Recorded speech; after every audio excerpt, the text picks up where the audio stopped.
नमस्कार। इस नए और बेहद खास विश्लेषण में सभी का बहुत बहुत स्वागत है। आज हम असम राज्य कैबिनेट के कुछ ऐसे ताबड़तोड़ और बड़े फैसलों पर बात करने वाले हैं जो सच में एक पूरी लहर की तरह आए हैं। और यकीन मानिए, ये बदलाव सीधे हमारे और आपके बैंक खातों से लेकर दुनिया भर में चल रहे पेट्रोल डीजल के खेल तक जुड़े हुए हैं। मई 2026 का ये अपडेट बहुत ही ऐतिहासिक है। तो चलिए बिना किसी देरी के सीधे मुद्दे पर आते हैं और समझते हैं कि आखिर चल क्या रहा है। फटाफट देख लेते हैं कि आज का हमारा ये माइक्रो से मैक्रो सफर कैसा रहने वाला है। सबसे पहले हम बात करेंगे प्रत्यक्ष वित्तीय और राशन लाभों की। इसके बाद हम घर और रोजगार से जुड़ी नई पहलों को समझेंगे।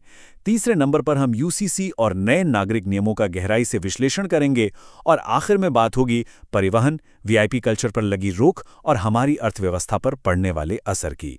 तो चलिए भाग 1 से शुरुआत करते हैं, प्रत्यक्ष वित्तीय और राशन लाभ। अब ये वो नीतियां हैं जिनका असर एकदम सीधा और मैं कहूंगा बहुत ही सकारात्मक तरीके से आम जनता की जेब पर पड़ने वाला है। अब जरा इस नंबर पर गौर कीजिए, 25,000 रुपए। जी हां, महिला सशक्तिकरण की दिशा में ये एक बहुत बड़ा गेम चेंजर है। स्वयं सहायता समूहों यानी एसएचजी से जुड़ी हमारी महिला उद्यमियों के बैंक खातों में सीधे 25,000 रुपए की राशि जमा की जाने वाली है। इसका सीधा सा मतलब है महिलाओं को आर्थिक रूप से और भी ज्यादा मजबूत और स्वतंत्र बनाना। और बात यहीं खत्म नहीं होती।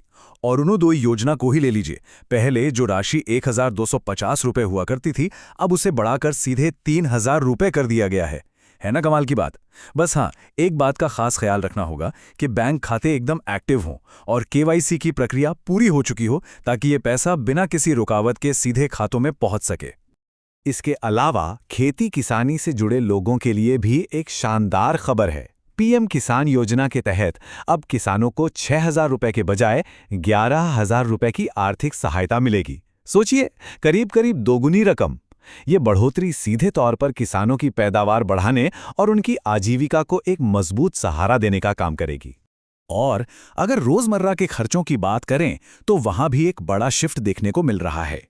पुरानी व्यवस्था में हमें बुनियादी राशन के लिए भी अपनी जेब ढीली करनी पड़ती थी, लेकिन नई प्रणाली बिल्कुल अलग है। अब राशन कार्ड धारकों को चीनी, नमक और सरसों का तेल बिल्कुल मुफ्त मिलेगा। मतलब रसोई का बजट अब काफी हद तक राहत की सांस लेने वाला है। चलिए अब आगे बढ़ते हैं भाग 2 की तरफ, आवास और रोजगार पहल। बुनियादी आर्थिक मदद के बाद अब उन योजनाओं को देखते हैं जो लोगों को एक पक्की छत और रोजगार की गारंटी देती हैं। 15 लाख नए सरकारी घर, ये कोई छोटा मोटा आंकड़ा नहीं है। मुख्यमंत्री ने साफ कर दिया है कि प्रधानमंत्री आवास योजना के इस नए चरण में इतने बड़े पैमाने पर घर बनाए जाएंगे। आपको याद होगा, इससे पहले भी 22 लाख घर दिए जा चुके हैं। तो सरकार का लक्ष्य बिल्कुल साफ है, राज्य में कोई भी योग्य परिवार बिना पक्के मकान के ना छूटे। लेकिन ये घर मिलेंगे किसे? इसके लिए कुछ बहुत ही स्पष्ट और पारदर्शी नियम तय किए गए हैं। पहली शर्त, परिवार की मासिक आय 15,000 रुपए से कम होनी चाहिए। दूसरी, उनके पास 5 बीघा से कम जमीन होनी चाहिए। और हाँ, तकनीकी रूप से ये बहुत जरूरी है कि लाभार्थी का आधार उनके एक्टिव बैंक खाते से लिंक हो और साथ ही उनके पास मनरेगा का जॉब कार्ड होना भी एकदम अनिवार्य है। मकान के बाद अब बात करते हैं रोजगार की। यहां सरकार का नजरिया बहुत ही स्ट्रक्चर्ड है। राज्य के युवाओं के लिए 2 लाख नई नौकरियां पैदा करने का एक बड़ा टारगेट सेट किया गया है। और ये सिर्फ हवाई बातें नहीं हैं। इसके लिए बकायदा मुख्य सचिव के नेतृत्व में एक स्पेशल टास्क फोर्स बनाई जा रही है। ये टास्क फोर्स अगले 5 सालों तक इस योजना की बहुत बारीकी से निगरानी करेगी। इसी बीच एक और अहम फैसला लिया गया है। चाय बागानों में काम करने वाले हमारे मेहनतकश श्रमिकों की दैनिक मजदूरी में 5 रुपए की बढ़ोतरी को मंजूरी दे दी गई है। ये एक ऐसा कदम है जो चाय उद्योग से जुड़े हजारों परिवारों को तुरंत एक छोटी ही सही लेकिन बहुत जरूरी राहत देगा। अब रुख करते हैं हमारे तीसरे भाग का, यूसीसी और नए नागरिक नियम। ये वो हिस्सा है जहां हम राज्य और आसपास होने वाले कुछ बहुत ही महत्वपूर्ण कानूनी और सामाजिक बदलावों को समझेंगे। 26 मई को जो समान नागरिक संहिता यानी यूसीसी का ड्राफ्ट पेश होने वाला है, उसमें कई बड़ी बातें शामिल हैं। हम इसे निष्पक्ष रूप से देखें तो इसमें विवाह की सही आयु तय करना, बहुविवाह पर पूरी तरह प्रतिबंध लगाना, लिव इन रिलेशनशिप के लिए सख्त नियम बनाना और संपत्ति के अधिकारों को समान करना शामिल है। लेकिन ये भी ध्यान रखना जरूरी है कि जनजातीय आबादी और धार्मिक अनुष्ठानों को इस कानून के दायरे से पूरी तरह बाहर रखा गया है। इसके अलावा भूमि प्रबंधन को लेकर एक बहुत बड़ा अभियान शुरू होने वाला है। 5 लाख बीघा, जी हां, इतनी बड़ी सरकारी जमीन को अतिक्रमण से मुक्त कराने का फैसला लिया गया है। इसके लिए हर गांव और हर जिले में पूरी लिस्ट तैयार कर ली गई है, जिसके आधार पर यह सघन अभियान चलाया जाएगा। वैसे नागरिक नियमों में सख्ती सिर्फ असम में ही नहीं हो रही है। अगर हम पड़ोसी राज्य पश्चिम बंगाल की तरफ देखें तो वहां भी नए नियमों के तहत मंदिरों और मस्जिदों दोनों जगहों पर लाउडस्पीकर के इस्तेमाल पर रोक लगाई जा रही है। इसके साथ ही सड़कों को रोककर की जाने वाली प्रार्थनाओं पर भी पाबंदी के निर्देश दिए गए हैं, ताकि सार्वजनिक व्यवस्था बनी रहे।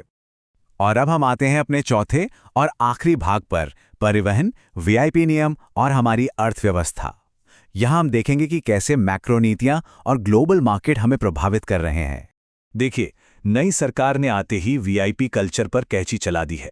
सीधे सीधे कह दिया गया है कि अगले 6 महीनों तक किसी भी विधायक या मंत्री के लिए कोई नई सरकारी गाड़ी नहीं खरीदी जाएगी। 5 स्टार होटलों में होने वाली सरकारी वर्कशॉप्स पर भी 6 महीने का बैन है। मंत्रियों के काफिले छोटे किए जा रहे हैं और भविष्य में सिर्फ इलेक्ट्रिक गाड़ियां यानी ईवी ही प्राथमिकता पर होंगी। सड़कों पर भी एक बहुत बड़ा और सख्त फैसला तुरंत प्रभाव से लागू होने जा रहा है। पूरे राज्य में 15 साल पुराने वाहनों के चलने पर पूरी तरह से प्रतिबंध लगा दिया गया है और चेतावनी बहुत साफ है।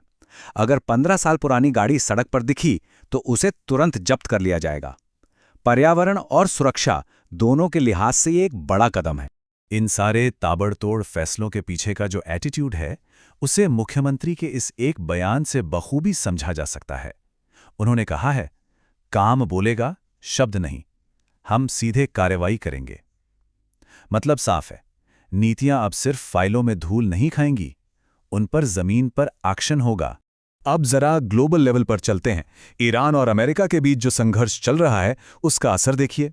पहले कच्चे तेल की कीमत करीब $70 प्रति बैरल थी और अब ये छलांग मारकर $126 प्रति बैरल तक पहुंच गई है। ये जो ग्लोबल टेंशन है, वो हमारी और आपकी लोकल इकोनॉमी पर बहुत भारी पड़ रही है। और इस ग्लोबल उछाल का नतीजा क्या है? 1000 करोड़ रुपए। ये कोई सालाना आंकड़ा नहीं है, बल्कि ईंधन कंपनियों को हर एक दिन इतने का नुकसान उठाना पड़ रहा है।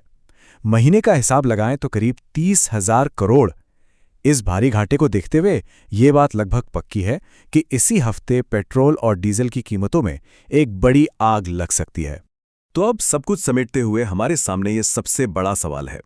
महिलाओं के खातों में आने वाले 25,000 रुपयों से लेकर ग्लोबल लेवल पर महंगे होते पेट्रोल तक और नए सख्त नागरिक नियमों से लेकर अतिक्रमण हटाने के अभियानों तक, ये सारे बदलाव हमारे दैनिक जीवन को किस तरह से बदलने वाले हैं, इसके प्रभाव यकीनन बहुत गहरे होंगे। आज के इस विस्तृत और शानदार विश्लेषण में हमारे साथ जुड़ने के लिए बहुत बहुत धन्यवाद। हम आगे भी आपके लिए ऐसी ही अहम जानकारियों को डिकोड करते रहेंगे।